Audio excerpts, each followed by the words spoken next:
দেশবাসী, সালামু আলাইকুম।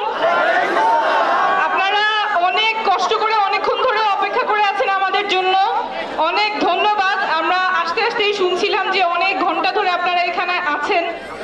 আপনারা যে এতক্ষণ ধরে আমাদের জন্য অপেক্ষা করে আছেন সেটার জন্য আমরা অনেক কৃতজ্ঞ।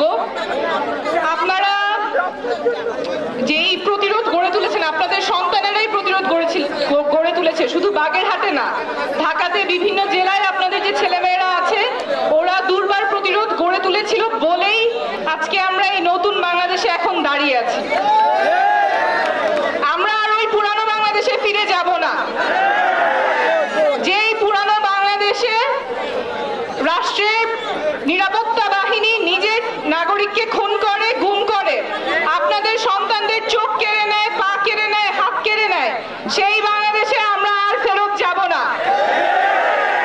এবং যারা এই গুম খুনের সাথে জড়িত, যারা আপনাদের সন্তানদেরকে, আপনাদের বাবাদেরকে, ভাইদেরকে, বোনদেরকে খুন করেছে, পঙ্গু করেছে, তাদের বিচার আমরা নিশ্চিত করেই ছাড়ব। সেটা যত সময় লাগুক বিচার হবেই। শুধুমাত্র ক্ষমতার পালাবদলের জন্য মানুষ রাস্তায় নামে নাই, আপনারা রাস্তায় নেমেছেন যাতে দেশটা বদলায়, যাতে দেশটা পাল্টায়, দেশটা যাতে সবার হয়। এই দেশ শুধুমাত্র কোনো দলের যাতে না হয়, যেই দল সরকারে থাকবে দেশটা শুধু সেই দলের, সেই বাংলাদেশে আমরা আর যাব না। আমরা এমন বাংলাদেশ চাই যেখানে